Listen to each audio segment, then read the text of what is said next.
여기 이제 저희 포토존도 보시면 아시아미 페스티벌 뷰티 아티스트 콘테스트잖아요. 네. 근데 그 미 페스티벌이라고 붙인 이유가 저희가 이제 아시아 27개국 행사가 있어요. 아시아 모델 페스티벌이라고. 근데 모델 대회만 하는 게 아니라 이제 패션과 뷰티를 콜라보하는 굉장히 그 인더스트리, 그러니까 산업 쪽에 기여하는 그런 행사인데 거기에 저희가 메이크업을 이렇게 처음에 이제 대회를 시작해서 지금 이제 종합 대회로 발전을 한 그런 대회라고 볼 수가 있습니다. 네, 아무래도 이제 이게 언택트 대회다 보니까 이제 뭐 영상이나 사진으로 또 작품으로 이거를 하다 보니까 아무래도 직접 눈으로 보는 것보다 또 사진으로 영상으로 보는 건 좀 더 디테일하게 봐야 될 것 같아서 저희가 공정한 심사에 주안점을 뒀고요.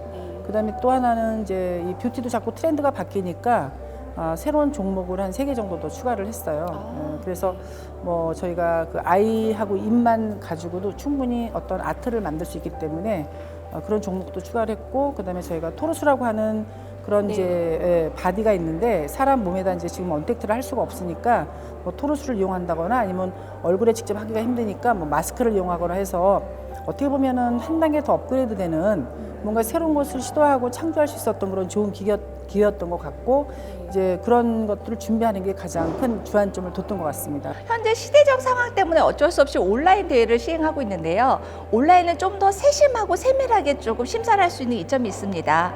오프라인 때는 좀 현장감으로 인해서 조금 축제의 의미도 있긴 한데 현장에 갑자기 스쳐 지나가는 그런 일 때문에 우리 심사위원들 입장에서는 좀 더 집중해서 봐야 될 그런 단점 아닌 단점도 있어요. 또 선수들에 한해서는 이제 잘 실력이 좋았던 친구들도 현장감 분위기에 좀 압도해서 실수도 있기도 하지만 오프라인 대회 같은 경우에는 실수도 실력으로밖에 평가될 수 없는 그렇죠. 그런 단점도 네. 있기도 합니다.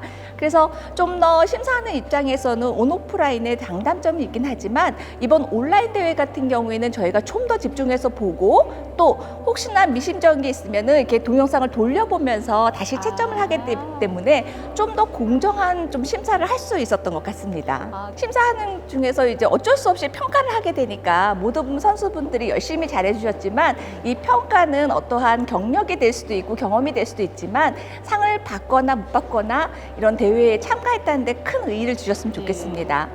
그리고 저희 피부 미용을 전공하는 학생들한테는 정말 자부심과 자긍심까지 어떻게 보면 직업적 자존감까지 심어줘야 된다는 입장에서 보면 굉장히 좀 책임감이 들어요. 왜냐하면 피부 미용은 서비스를 기반을 둔 저희 전문직이기 때문에요. 이게 전문적으로만 잘해서 되는 게 아니라 기본적으로 사람을 잘 어우러주고 사람에 대한 배려심이 있어야 되기 때문에 이게 또 교육으로 녹아날 때 굉장히 힘들더라고요.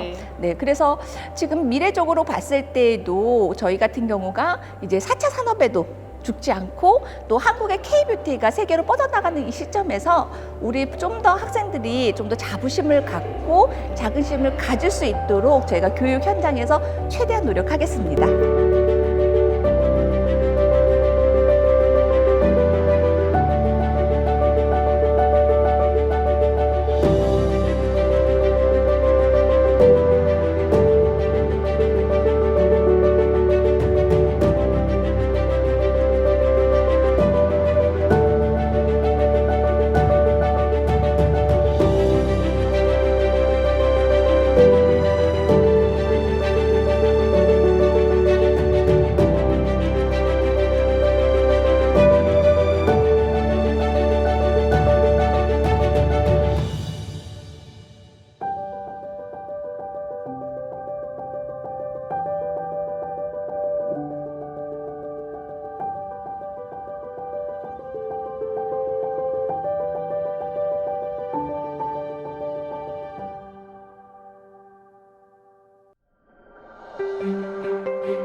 네일 케어 같은 부분은 좀 자세히 봐야 되는데 너무 자세히 못 보고 또 시간상 좀 여유가 없어서 좀 그 부분이 좀 답답하고 조금 속이 상했고요.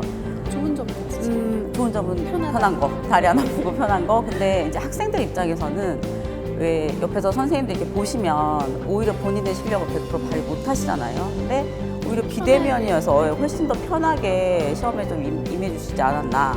보여주는 거, 꾸며주는 거, 이런 것들은 되게 잘 하시는데, 정작 가장 중요한 쉐입, 케어, 칼라 바르는 거. 기본이 잘 갖춰져야 그 다음에 내가 어떠한 아트를 해도 예쁘다라고 생각을 하는데, 일단은 기본적인 케어, 그 다음에 뭐 가장 기초적인 프리퍼레이션 자체부터가 너무 신경을 안 쓰시고 소홀하다 보니까 그 다음에 내가 하는 아트들이 그렇게 빛나 보이질 않더라고요. 그래서 저는 앞으로 더 좋아져서 더 좋은 제품들이 너무 많이 나오겠지만 항상 뭐든지 조금 기본을 충실하셔가지고 내가 내 실력을 발휘할 수 있는 내 베이스 자체가 예뻐야지만 그 다음 작품도 더 아름답게 나올 수 있으니까 그런 부분에 좀 신경을 좀 많이 써서 기술 말고 공부하는 네일리스트가 됐으면 좋겠어요. 학생들이 이번에 준비를 하면서 이제 뭐 여러 종목들이 있지만은 학생들이 이제 처음 접해보는 종목들이 되게 많았어요. 그래서 그 부분을 어떻게 학생들에게 공부도 하고 앞으로 미래에 쓸 수 있는지에 대해서 이제 학생들이 자기가 직접 작품을 하면서 아트도 배우고 또 헤어에 대한 새로운 또 다양한 기술을 또 배움으로써 이번에 학생들이 좀 더 뿌듯했다 또는 만족한다라고 자기 이제 학생들이 이렇게 말을 하더라고요. 그래서 학생들이 전반적인 총평으로는 좋은 경험이었다. 또 기회가 있으면 또 하고 싶다라는 쪽으로 많이 학생들이 말을 했었습니다. 우선은 저희 협회의 그 대회 기준에 맞게끔 이제 작품을 냈는지 그거에 대한 이제 심사 기준표에 맞는 거를 조금 확인을 했고요. 그리고 제가 조금 중점적으로 좀 본 거는 이제 완성도하고 그 세 개의 조화로 그래서 그런 점을 조금 많이 본 것 같아요. 우선은 다양한 뷰티 분야에서 조금 경력이 많으신 교수님들과 선생님들 그리고 뭐 뷰티 분야 대표님들이 이제 공정하게 심사를 하시기 때문에 정말 그 심사 지켜표도 굉장히 까다로워요. 그래서 다른 대회하고 조금 다르게끔 저희가 하고 있고 또 저희 협회가 또 심사위원님들도 굉장히 깐깐하게 여러 가지를 이제 상의를 하시고 보시기 때문에 그런 것들이 다른 대회하고 좀 다른 것 같습니다. 매번 항상 느끼는 거지만 어떻게 저렇게 작품을 잘 하실 수가 있을까? 그리고 어떤 작품을 하나 또 하기 위해서는 어느 날 된 게 아니라 처음에 이제 일러스트라는 과정을 거쳐서 또 그 일러스트 전에는 이제 아무래도 이제 어떤 창의를 해야 되잖아요. 창작을 해야 되고 그걸 일러스트화하고 그걸 가지고 작품을 만들고 이제 그러면서 아마 굉장히 많은 발전을 나름대로 우리 또 이렇게 배우시는 아티스트분들이 굉장히 많이 발전이 될 거라고 생각을 해서 제가 정말 감사하다는 말씀을 꼭 드리고 싶고요. 바로 이런 것들이 우리나라 국가 경쟁력을 이끌어 나가는 원동력이 아닐까 싶고 한마디 좀 부탁을 드린다면 또 이런 아티스트들이 지금은 사각지대에 많이 놓여 있어요. 다 프리랜서다 보니까 이런 어떤 뭐 코로나 이런 것들이 왔을 때 소상공인도 아니고 또 프리랜서다 보니까 이게 하나의 보상을 받을 수 있는 일이 전혀 없어요. 우리가 일을 하는 데 있어서 뭔가 어려움을 당했을 때 좀 더 정부에서 이런 사각지대에 놓여 있는 아티스트들에게 좀 더 기회를 주고 좀 더 용기를 돋아주는 그런 좀 정책이 있었으면 좋겠다는 게 제 바람이고 준비하면서 그런 걸 많이 느꼈습니다.